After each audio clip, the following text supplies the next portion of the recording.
going over general scholarship tips, but especially ones for the SWE scholarships available through National SWE and also our local section or local chapter of SWE Phoenix.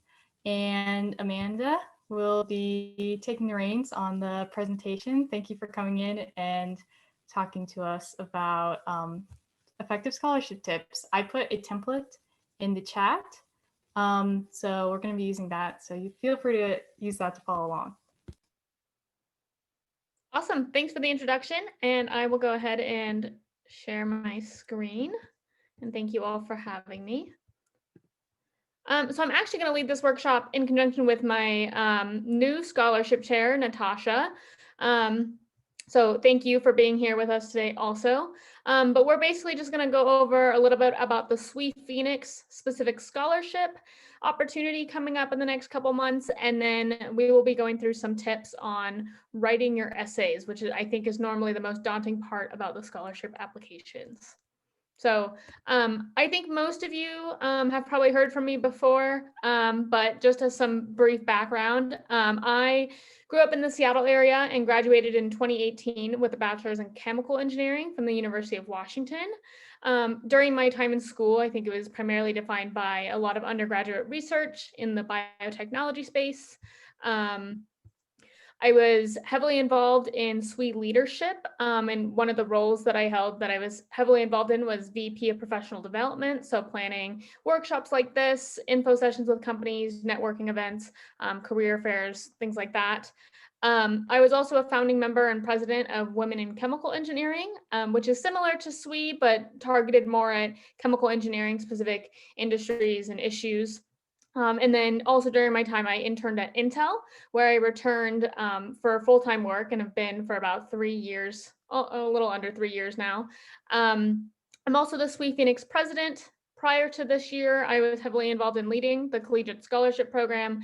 And I'm also a student at Arizona State University as well, pursuing my MBA.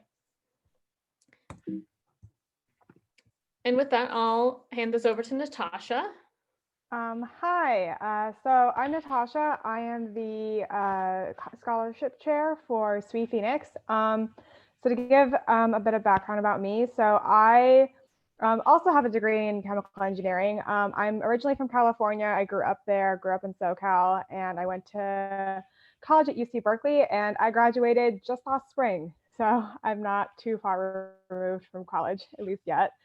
As far as, big college experiences, I mean, obviously SWE was a big part of my time at UC Berkeley, obviously, otherwise I probably wouldn't be I would be in the professional section. I was on Team Tech. I was on the very first Team Tech team UC Berkeley had, and then I was on the team for 3 years, and I was the co-lead for my during my senior year. So watching that team grow over the course of my collegiate experience was a really big part of me being in SWE.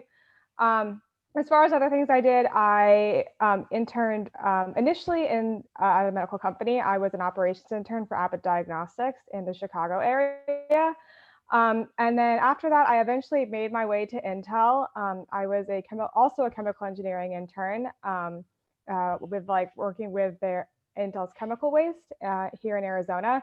And that's actually how I first met Amanda, I guess over a year now.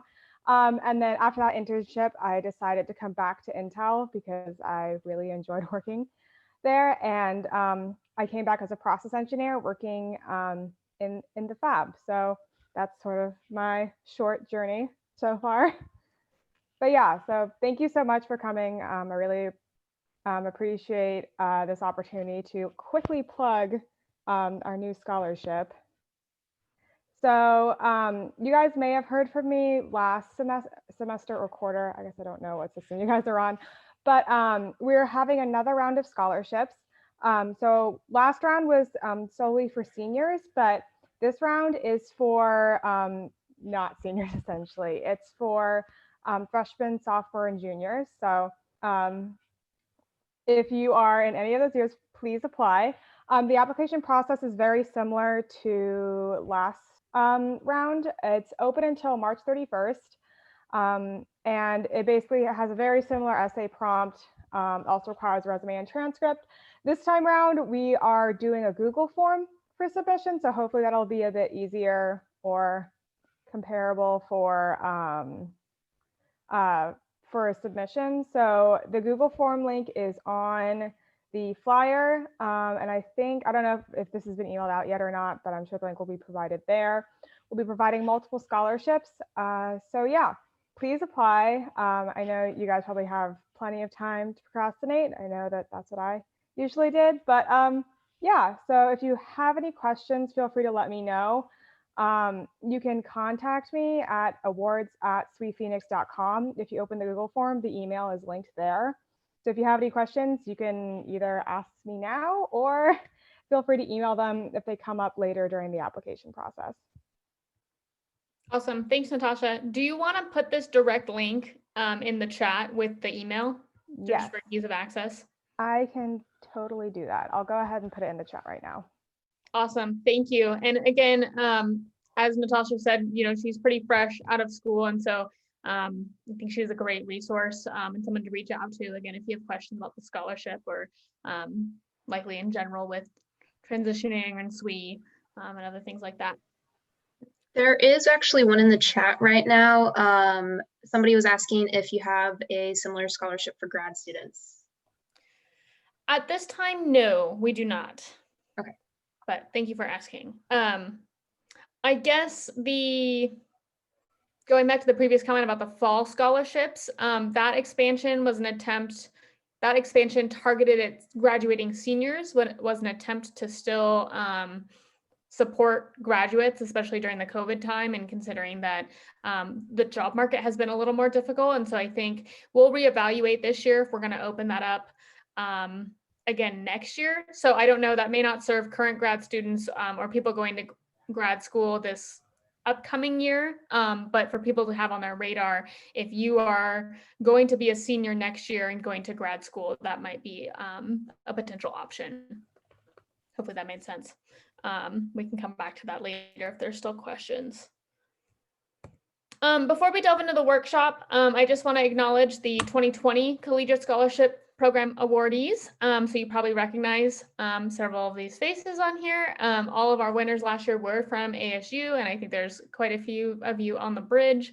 So I'm sure not to volunteer people involuntarily, but I'm sure these would be great resources for advice on the scholarship, as well as they all submitted very strong applications last year.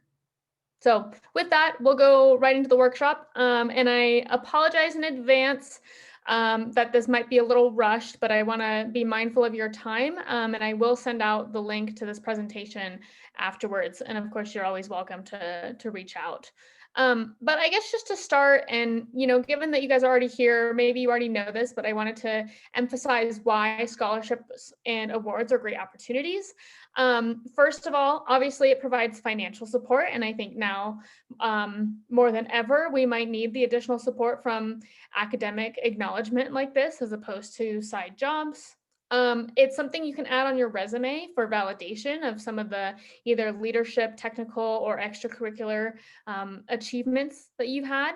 And I think it's just a self-reward for all the time and effort that you put into a really rigorous degree, such as engineering.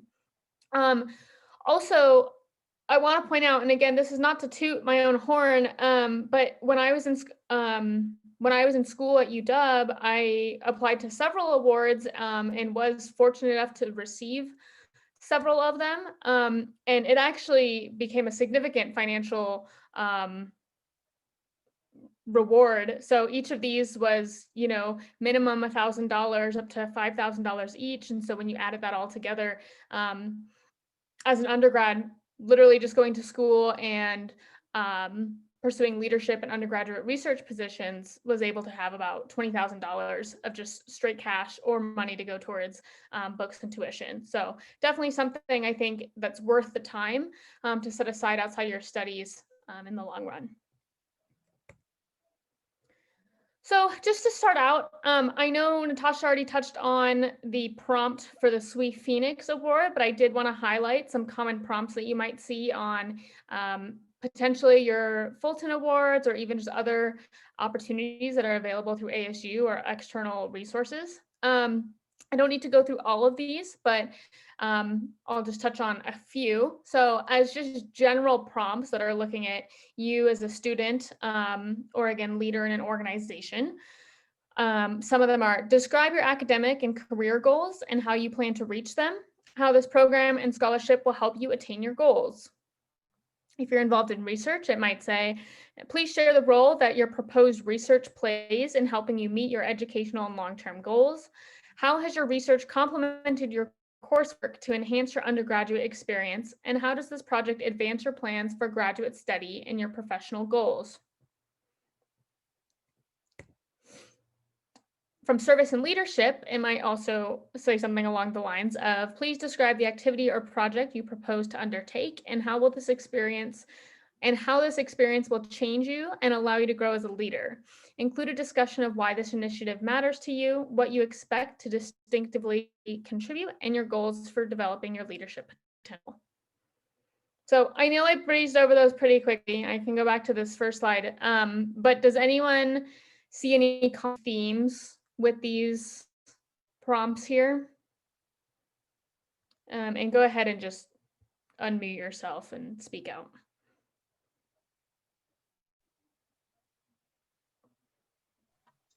A lot of it is like elaboration and what impact the work has had on you. Yep, that's a good one. They seem concerned about what you'll be doing after graduation. Your professional goals. It looks like they care a lot about like what motivates you and like why you're doing what you're doing. Yeah, those are all good points. So I guess the point of me asking that leads me to the next slide, in that I think regardless of what the specific scholarship is asking for, the framework is the same. You should include your motivations and your career goals, touch on relevant experience, pitch some leadership or community service and how that ties maybe to your engineering role or again, your motivations and career. Summarizing your experiences. So, reflecting on exactly what have you gained and how will this benefit you in the future. I think it's important to acknowledge how the scholarship will help you. So again, revisiting those motivations and career goals. And then just in general, I think it's great to appreciate the opportunity, even if it's just one quick sentence at the end. But again, I think regardless of whether it's research focused, engineering, SWE, some other organization or nonprofit that you're a part of, or a different leadership role, or just a club that you do for fun, I think you can retain this structure and then adapt it and emphasize the points that are most relevant to the opportunity at hand. So hopefully this outline here just helps you kind of think through the different pieces of things that you want to include. And hopefully that lays a framework for you to easily edit essays in the future. Because I think reflecting on my time in college, the more applications I applied to, the quicker and quicker it was for me to apply, just because little things require just small tweaks for every new application. So does anyone have any questions on this so far?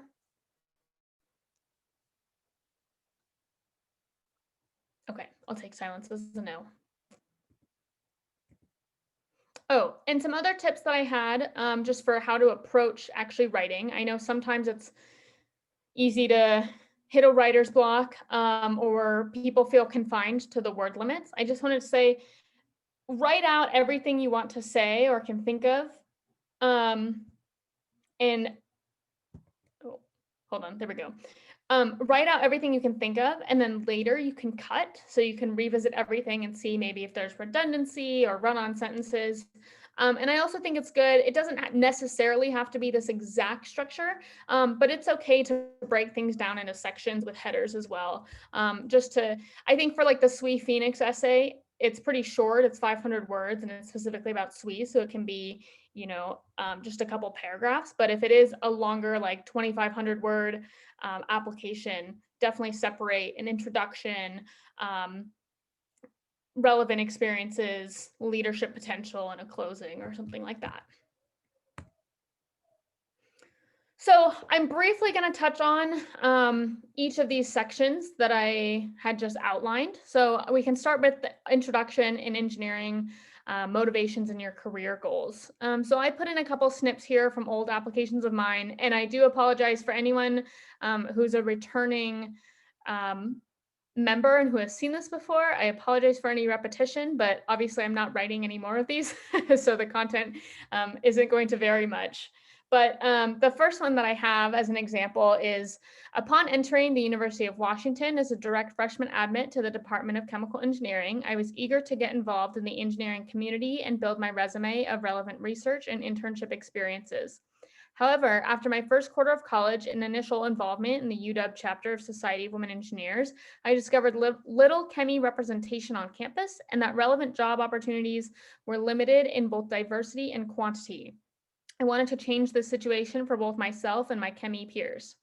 3 years later, I have held various professional development related leadership positions and developed a passion for improving professional development opportunities and resources for chemi students at UW.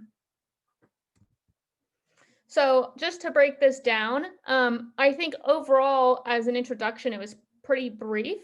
So hopefully this paints a picture of maybe how you can frame your introduction, but still touch on several things. But the first sentence kind of defines who I am, why I was interested in engineering. Then it touches on background and motivations. So I've been involved in SWE. Here's kind of the situation at hand or something that I noticed and was motivated to change. And then here's, again, reiteration of my motivations or my passion, and then a brief overview of kind of where I'm going with this essay. So I have several other examples in here, but again, for the sake of time, I don't need to go through all of them. So I guess I want to break off for a second and give everyone a chance to look at the template that Claire shared in the chat.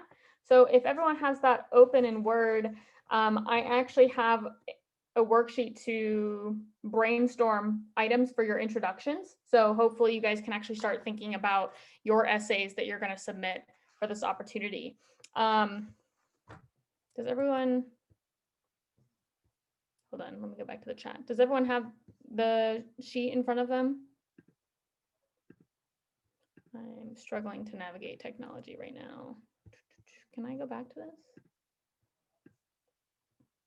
Okay, I guess not. I'll go back to my presentation. But anyway, I just want to give people maybe 2 to 3 minutes to peruse these questions.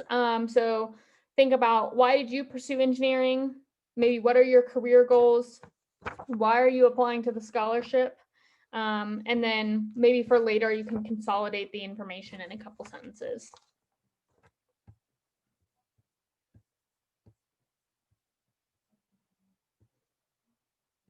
And if anyone has any questions while people are just thinking about this for a little bit, feel free to speak up.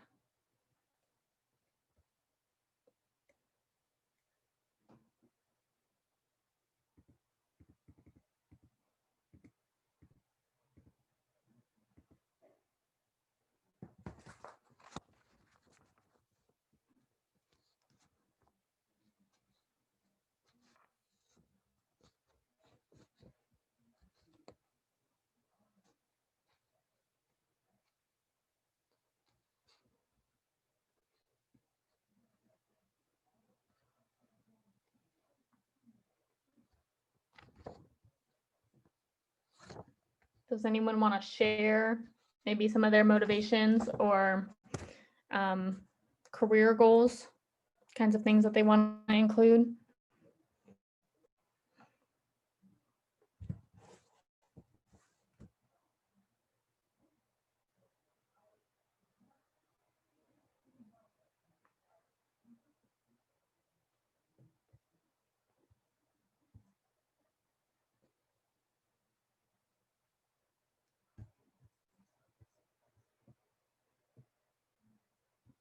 Okay, cool. If there's nothing else, we'll move on to the next section.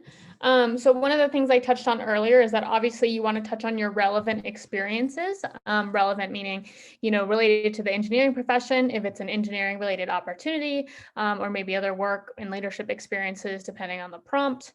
But I wanted to provide an example of a snip of relevant experiences that I had submitted before.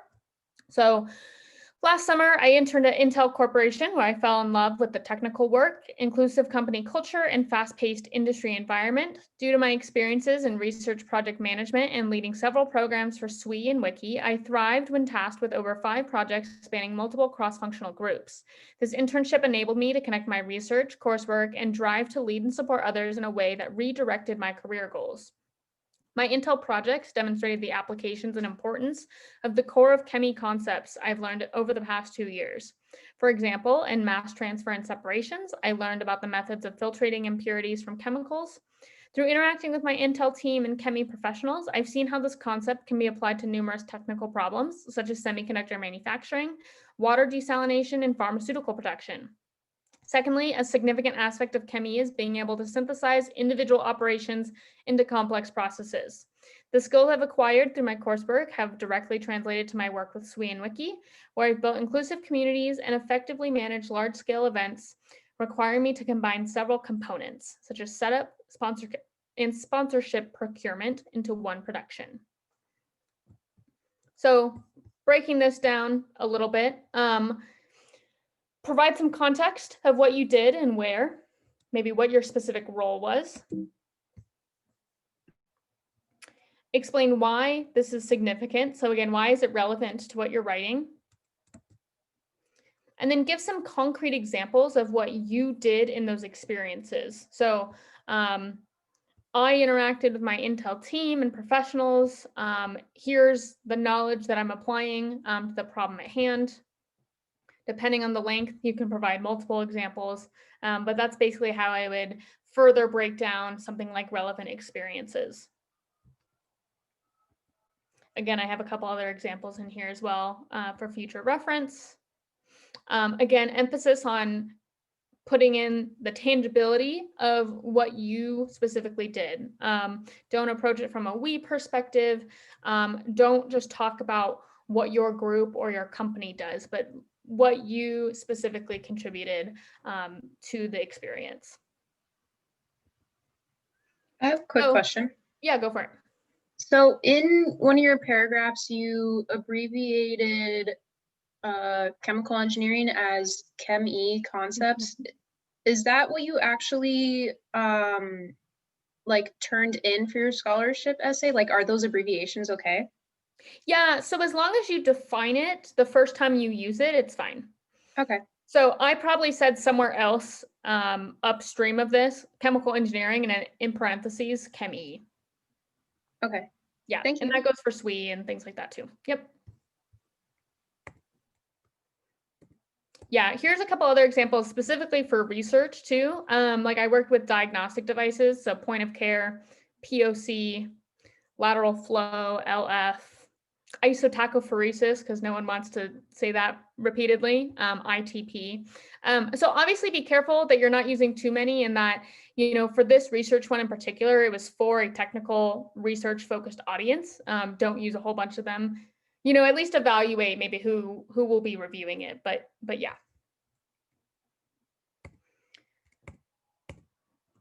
So for those of you who maybe are a little younger or haven't had your first internship yet or haven't gotten involved in research, I know a question that often comes up is, what if you don't have, quote, relevant experiences? So I just want to say that it is totally okay. Actually, let me back up. I would totally encourage you, even if you are young, to apply, get the experience of writing the application, seeing what people are looking for, and kind of building on those skills as you go. And it's always worth a shot, in my opinion. But I also wanted to provide some ideas and food for thought for those of you on how to make things more relevant. So with that, what do you consider relevant experiences? If you have a part-time job, maybe as a hostess or a waitress, maybe you're a cashier at a grocery store, or you're a tutor. What skills do you use, whether they're people skills or technical skills, math skills, things like that, in your job that might be desirable to someone who's going to reward you? I mean, can you manage your time, juggling 2 jobs in school? Do you have great customer service and ability to navigate uncertain situations? Are you patient and a good listener and able to answer people's questions, and provide answers in different ways, from a tutoring perspective? So I've listed some transferable skills to consider to kind of link all those things together, like collaboration, organization, problem solving, creativity, resilience. So hopefully that helps, and makes this a little less daunting. Again, if you're maybe haven't had the more traditional relevant experiences in the engineering sense. So with that, there's another section in this worksheet for just brainstorming relevant experiences. And I made a table that outlines your experience type. So was it an internship? Again, did it fit one of these kind of other experiences, or was it research? Was it a class project? And then I have 2 sections for you to outline maybe why were you involved in it, or maybe how did you get there? And then for you to think about the skills and deliverables. So I mentioned a bunch of transferable skills here, but what did you actually learn from those? And hopefully this table can help you kind of reflect, get things on paper, and then help you translate them into paragraph form, at least get the framework going. So I'll give you guys, I don't know, 3 to 5 minutes to think through that. And then if anyone has any questions, feel free to ask. There's nothing in the chat, is there? Questions? Why?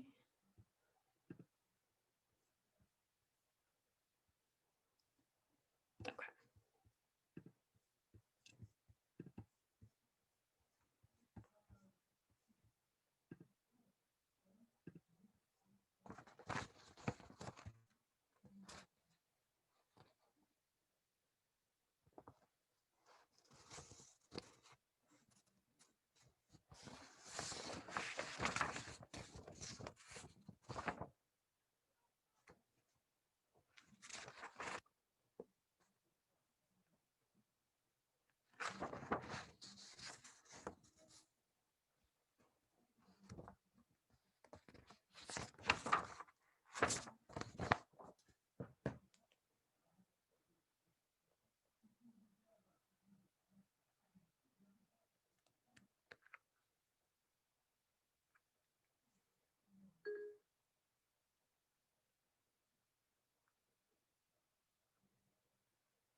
Any more questions, comments?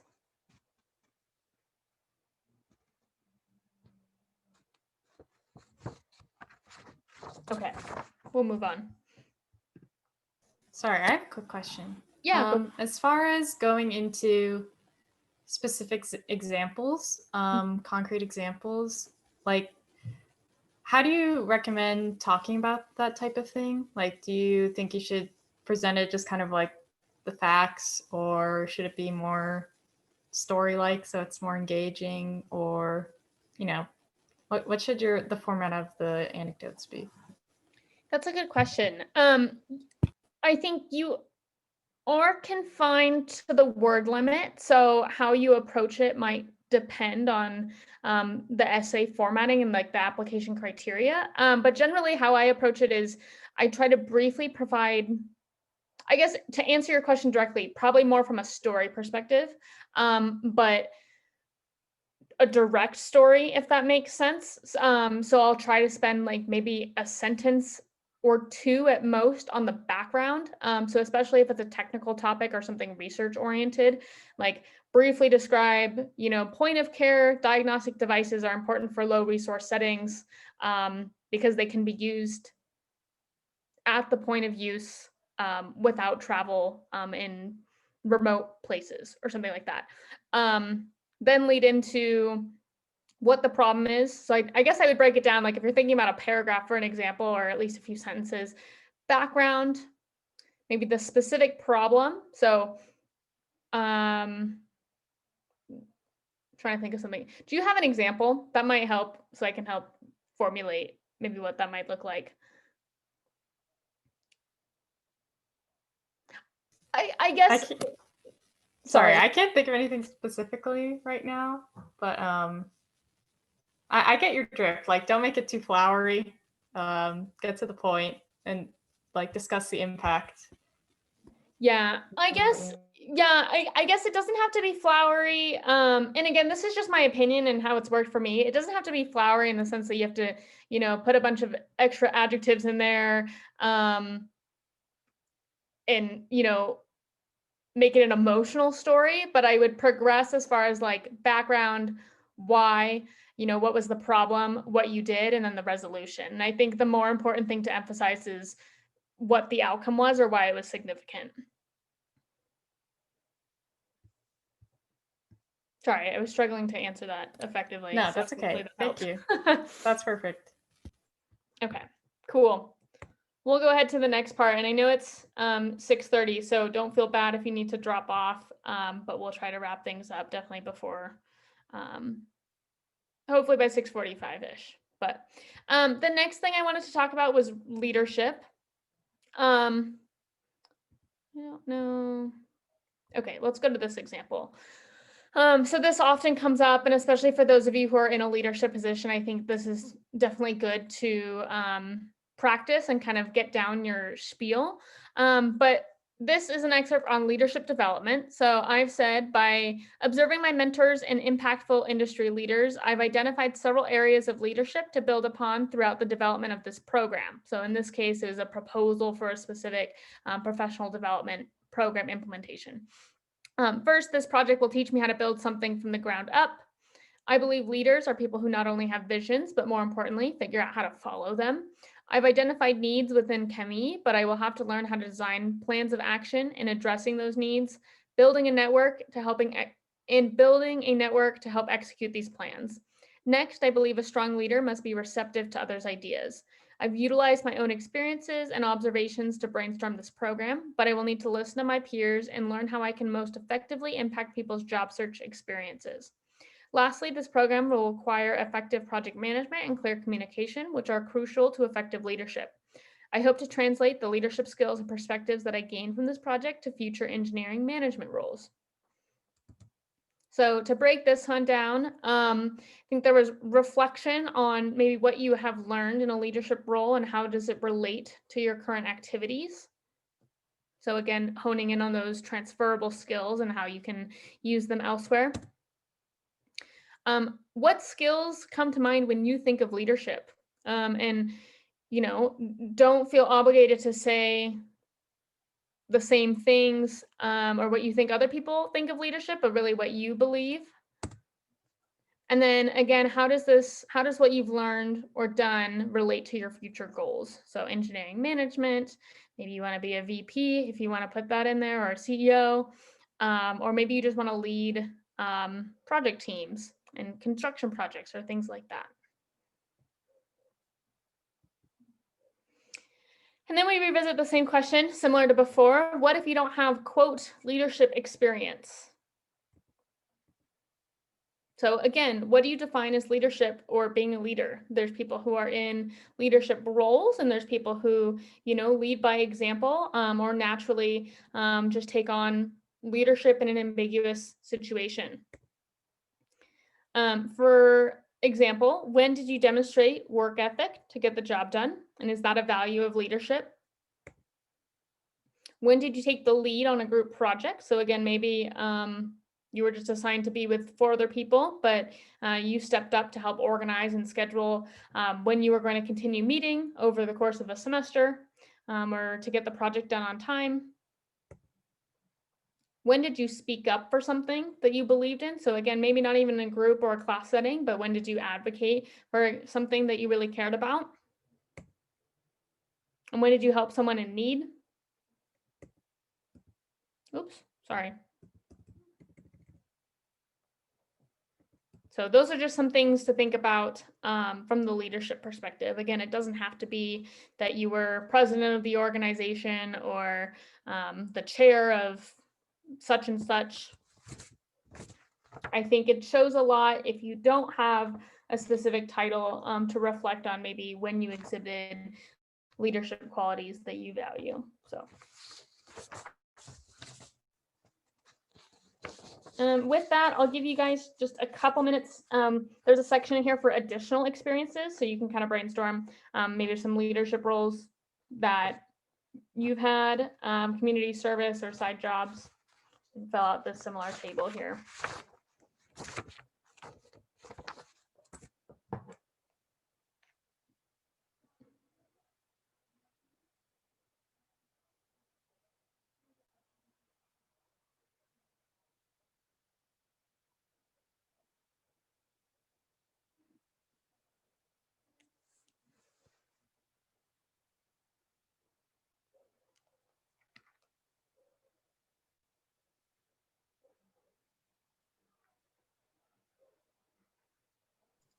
I have another question. Yeah, go for it. So say you don't have like internships or research, or you've never had a part-time job, then could you put some of your leadership experiences as like relevant experience, or is that relevant experience kind of more reserved for like projects? Oh, totally. No, you could definitely use your leadership experience. I think what I wanted to hammer home here was more just what skills do you associate with leadership and how can you apply those to different settings, and thinking about the idea of transferable skills, and just kind of reflect on the things that you wanted to emphasize, the qualities that you have. But no, definitely. I mean, pull in leadership experiences as your relevant experiences. Yeah, no, I think that's totally fine. Okay, thank you. I have a question too, sorry. Oh, go for it. So say you have like a lot of leadership experience and there's a lot to cover. So I was wondering, how do you capitalize the most? I know like listing things at some point is just, you can start listing things by accident and you can't really like, I guess, emphasize on certain skill sets. So like when you're trying to focus on like different aspects of what it means to be a leader to you, and instead of like getting into that mindset of just starting to list all of what you can and what you've learned, like how do you capitalize, like what should you specifically emphasize? Like, is it like the things that you have made the most impact on you, or is it the things that allowed you to make the most impact on a community, like stuff like that? No, that's a great question. I guess the answer, and this isn't the greatest answer, is it depends, and that's kind of up to you. I would, if you have a bunch of leadership experiences or just relevant experiences in general to touch upon, I would maybe prioritize them based on the prompt or based on the organization you're applying to. So, and then also based on impact. So for instance, if it's a SWE application, obviously prioritize your SWE leadership experiences over other things. If it's a research experience, prioritize research. If it's just a broad engineering opportunity, I would pick the ones that you feel you have had the most impact or growth from and can attest to as far as the various skills you've learned. So for me, I was heavily involved in SWE as an undergrad, but I was also a founding member of Women in Chemical Engineering, where I had the opportunity to really build things from nothing and have a lot of creativity and exemplify the ability to see things through from ideation all the way to execution. And so that, I think, when I was an undergrad and reflecting on leadership experiences, was kind of my default of like, here's this one example that I really want to touch on, like this one big event or this one program that I developed, I was able to show time management, execution, raise money for the department. You can kind of list all the outcomes for that one example all together.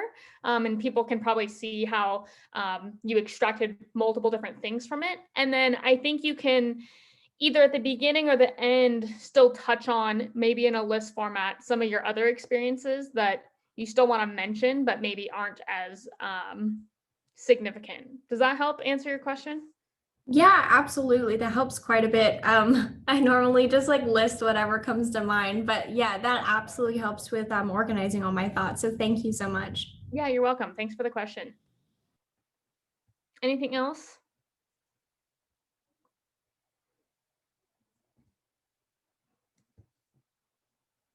Okay. Cool. The last thing I wanted to touch on was how to kind of wrap up your application. So your concluding statements. So again, this excerpt here was from a research scholarship. But it went, since starting my work with PRG, so that was an abbreviated group that I worked in, my passion for research has only continued to grow. I'm incredibly grateful that I discovered research early in my undergraduate career because it has provided me with 1, a strong foundation in research fundamentals, 2, ample time to continue working independently before grad school. Oh, so going back to the last question, this is kind of how I know this is a conclusion, but that's kind of how I would wrap up maybe like the primary example that you've talked about. Like, it's provided me with blah, blah, and blah, 3 to 4 things that you wanted to talk about as far as skills. I would be ecstatic to receive the WRF Fellowship or Levenson Emerging Scholarship Award, as it would allow me to pursue an independent project of my interest. This award would also give me the financial support to fully invest myself in research without having to maintain an outside job. Overall, this in-depth research experience will ultimately propel my growth and impact as a scientist and engineer. So again, just breaking this down, we recapped the motivations. So at the time, I was talking about my passion for research. Recap your deliverables and your skills. So what are the primary things you want people to take away as far as what you know, understand, or can do? What does the scholarship mean to you? So it doesn't necessarily have to be the financial support, but why do you want this award and validation? And overall, this will impact me in XYZ moving forward in my academic and career goals.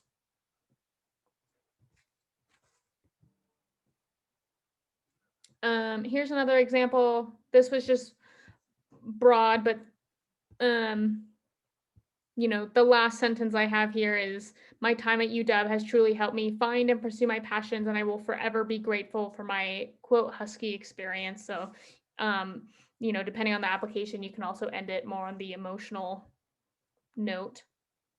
But so I know it's 6:45. I have several other examples in here. Also examples of other people's scholarships that I've helped edit in the past, and examples of what you can improve. But again, I'll send these out. So with that, does anyone have any other questions just on the content we presented? And if you don't have any, I can always stay on the bridge for a little bit for personal questions or something.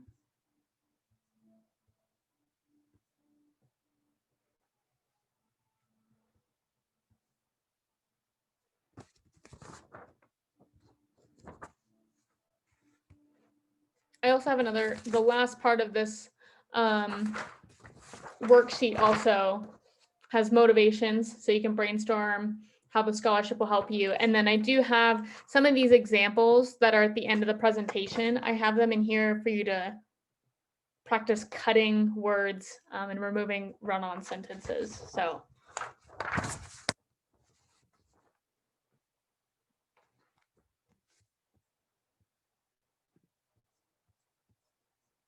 Cool. Well, thank you all for joining the call and for listening and for the great questions. Thank you, Amanda, and thank you, Natasha, for your presentation. I know I it was really helpful to me. I'm sure everyone else agrees.